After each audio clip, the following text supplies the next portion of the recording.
further ado,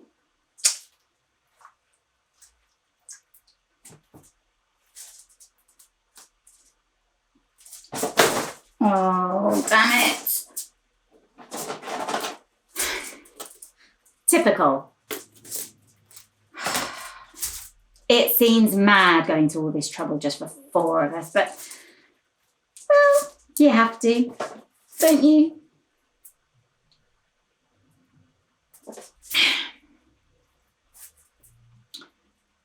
Last year, it was a novelty. Passover in lockdown. To be honest, I think we were all still in shock. There were all those issues with stockpiling. Supermarket shelves were bare. You couldn't get the cheapest loaf of bread for love nor money. We all joked because we wouldn't be needing it for a week. All we'd be eating was matzah, the bread of affliction. If ever there was a time when we felt afflicted. Still, at least we'd no need to hoard toilet paper. In the run-up, we were glued to the telly, desperate for any bit of information, our heads full of question after question after question after question. Seems like a lifetime ago that we were wondering, what is COVID? Where did it come from? How can I stay safe? What's the government playing at? I was on a Zoom with Mary from work, and she asked how we celebrate Passover. She'd heard it mentioned on the radio. And I said, to cut a long story short, and it is a really long story, we can't eat certain foods like bread, so we eat matzah, which sometimes tastes like cardboard. And just in case our surfaces contain any trace of non-Passover food, we cover everything. I said to her, Passover should be sponsored by Bako Foil. I told her it's to celebrate, well, it's to remind us of the journey of the Hebrews from slavery to freedom. So the mums spend 2 weeks cleaning and cooking and then fall asleep leaning over the table with their head in the plate of the person to their left, and no one can complain about it. We have a special meal called a Seder with a ceremony that lasts into the night. We basically eat Christmas dinner at 2:00 in the morning. And the next day in synagogue, all the children compete to see who stayed up the latest. I said, I remember one of my Hebrew school teachers telling me that they once went right through the night and had to go straight to Shacharit, the morning prayers. But there wasn't a synagogue service last year, and there won't be this. And the kids will only have each other. Normally, we have the whole family over and a load of guests. To be honest, it was lovely last year, being just the 6 of us. Don't think we'd had a Seder without any other guests since the kids were born, so it was really, really special. Well, at least that's what I told people. It's absolute rubbish, isn't it? That Seder night was horrible. I hated not having my parents here and David's sister and her noisy lot. It was so quiet. Like we were mourning our freedom. Even shopping for it in masks and gloves and silence. Like we were aliens in a weird landscape. Strangers in a strange land. Couldn't imagine there'd be another Seder night like it. But this year will be even stranger, especially without the twins. My oldest, Deborah, she's at Oxford. Well, she's volunteering for the NHS in the uni break. She's been sent a big box of Passover stuff from the local chaplain. We're going to stand by the open door and clap for her after the meal. Her brother, Michael, he left a few weeks ago to move in with his girlfriend, so there'll be a different household. I mean, a different bubble. Couldn't be more different. Catherine's not a member of the tribe, but she's very sweet, and her mother never cooks pork when Michael goes over there for dinner, so that's nice. Joshua, well, he takes it all in his stride. As long as we're smiling, he's smiling. And Talia, she's too young to remember what it was like before. Whole year of this. Masks, hand washing, sanitising, briefings, LFTs, PCRs, bats, decorating flats, Barnard Castle. Next slide, please. And if they'd have closed the borders and put us into a proper lockdown right at the beginning, it would have been enough for us. Can't catch a worse plague.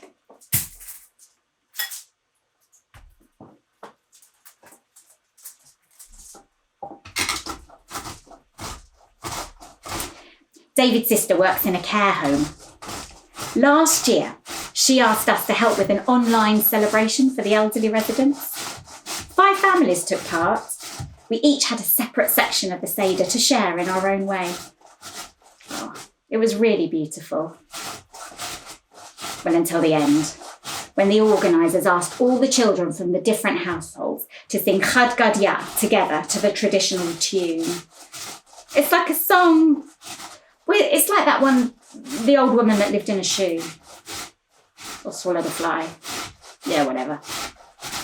Then came God, who killed the angel of death, who killed the butcher, who killed the ox, that drank the water, that quenched the fire, that burnt the stick, that beat the dog, that bit the cat, that ate the goat, and father fought for 2 zuzlim. Chad Gadya, Chad Gadya. But because of the tiny delay on Zoom from all the different houses, they couldn't sing together. And it created the creepiest noise. It was like the background music in some old horror movie version of a Seder. Alfred Hitchcock's Passover. A night they will never forget.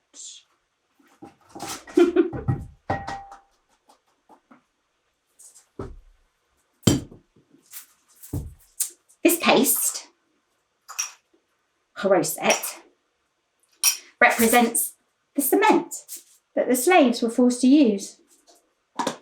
It's to make us empathise with them, with their pain, suffering. Trouble is, it tastes delicious. When David and I made our first Seder, it was one of the few things we agreed on the Haroset. I said it would bond us as a couple. 20 years ago we got married. And it felt like no matter how much time we spent together, there were never enough hours in the day. Then we experienced lockdown.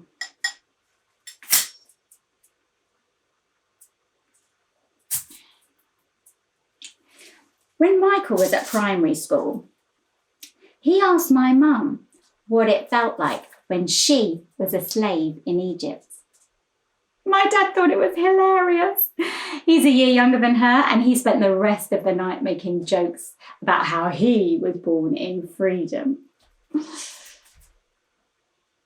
David and I were talking the other day about whether we really do have freedom. There's still so much hate.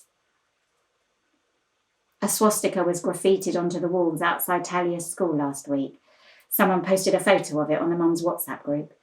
And on next door, the owner of a kosher shop was saying how he kept getting messages about the Jews stockpiling food. What can you do? We've said it'll never happen here about lots of things. My great-grandparents said it in 1933. We said it when we heard people were slightly unwell in China.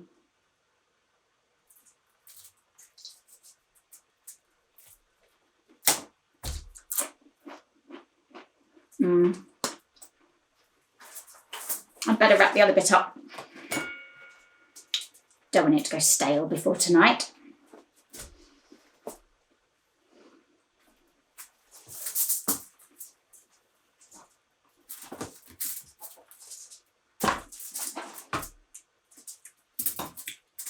Bitter herbs.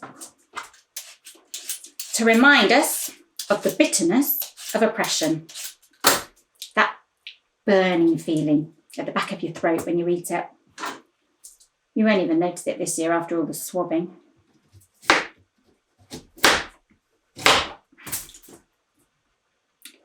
My brothers, they used to compete to see who could swallow the most in one go. One of them's an anti-vaxxer now. I said to him, still goes to show, you'll still swallow anything. He said the same thing to me about masks. The new normal, they're calling it. Jews have had to get used to the new normal over and over again. Egypt, Spain, Germany. I was thinking, how would my grandparents have dealt with this? They came here from Frankfurt as refugees. Imagine them having to stay in their homes with all these restrictions. The memories it would bring back. Although they were tough. They'd have told us they'd lived through worse. I remember my grandfather telling me about a secret silent Seder where they had to piece together the traditions as best they could. They didn't have charosa or horseradish, so one of the children drew them on a piece of paper. They had water instead of wine. And when it got to the part about how the taskmasters treated the Jews, they couldn't bring themselves to say it. So they skipped forward to the songs of liberation.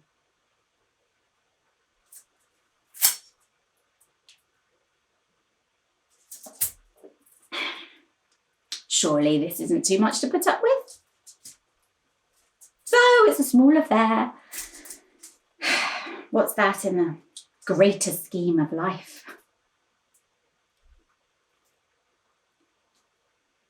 Well, the thing is,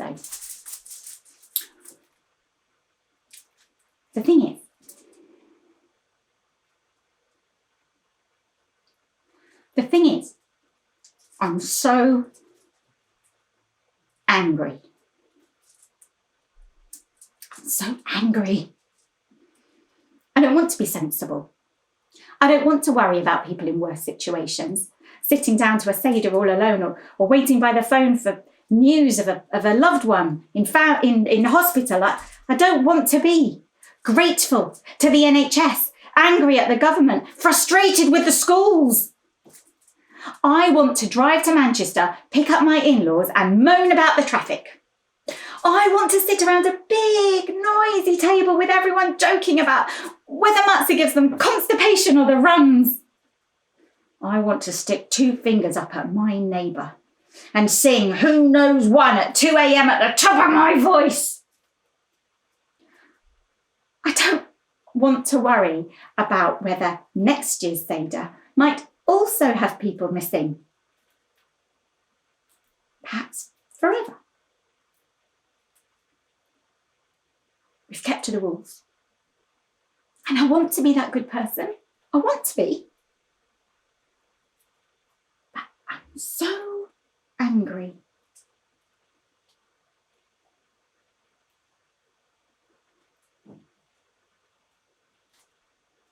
Or maybe I'm just hungry.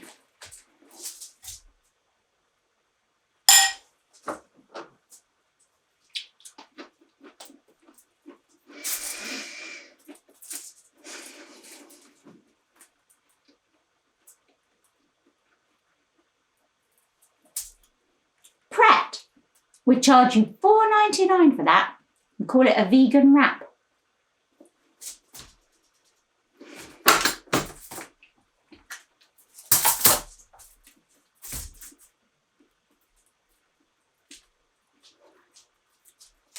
Deborah said, we should have an orange on the Seder plate.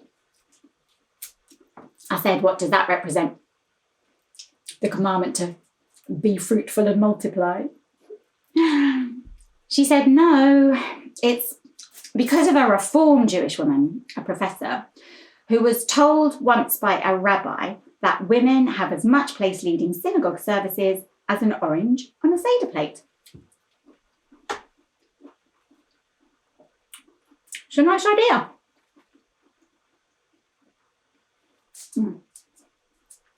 I might pop out and buy another one. Or we could use an onion instead. We all have layers, don't we? There's the skin that you show to the world on your Facebook profile or at the shops or at work. But peel that away. And there's the you that will make people cry.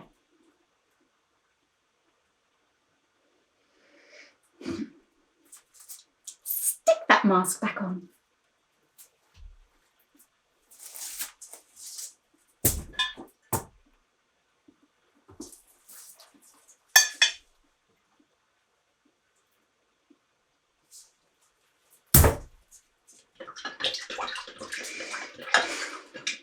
No more tears.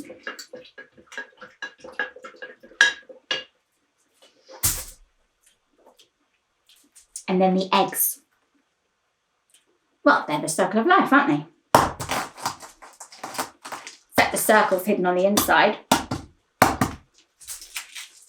The round yolk, all smiley and sunny, surrounded by the white opaque that's gone, well, the oval that's gone opaque in the boiling. It's like life, isn't it? We can't see the sun because we've all been burnt by the hot water.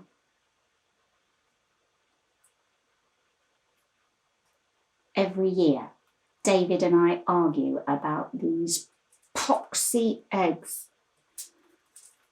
His family always ate them whole with a sprinkling of salt water. Mine chopped them up in a ladle full of it like a soup. This year, I've got a proper compromise. Ta-da!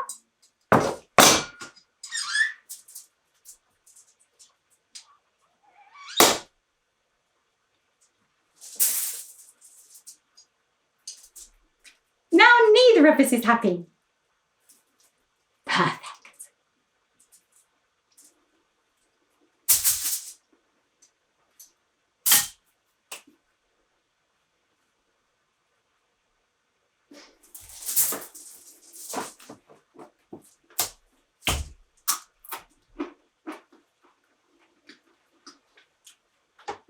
I heard that my neighbour hid her son's lateral flow test result because she's a key worker and she couldn't cope when it was positive. How messed up is that? How selfish. Wasn't clapping for her on Thursday night. I said in my head, this isn't fair.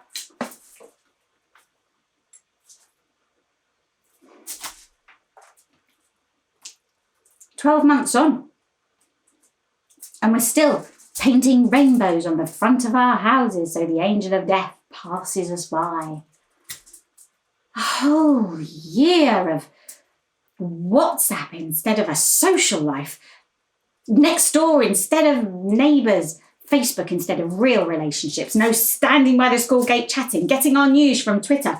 A whole year of hiding in our houses. Hiding our frustrations. Lock it down. Lock it down. Lock it down.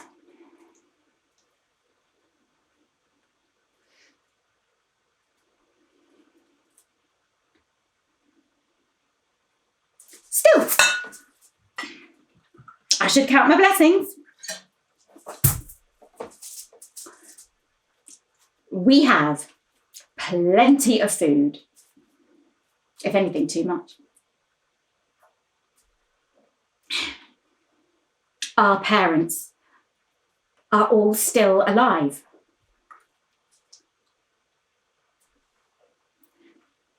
Deborah's going to be the daughter. We can tell people about it, dinner parties and at the shops.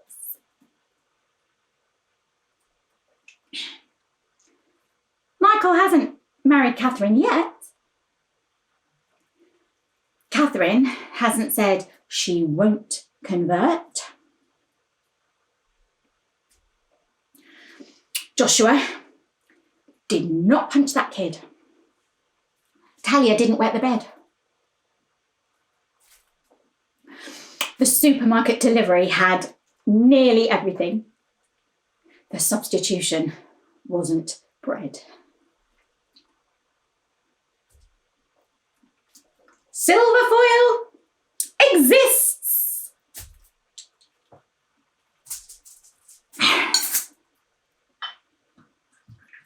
And thank God, we're all healthy.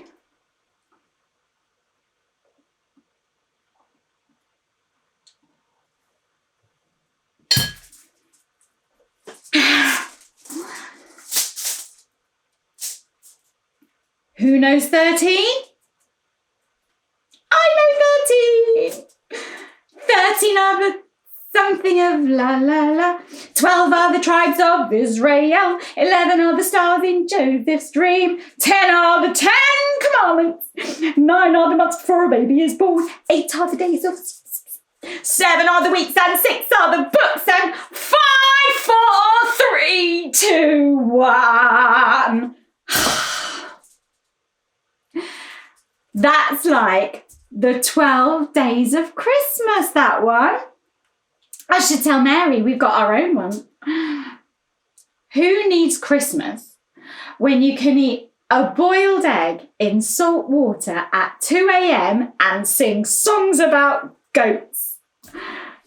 Who needs Santa when Elijah can come in his fiery chariot and drink your wine?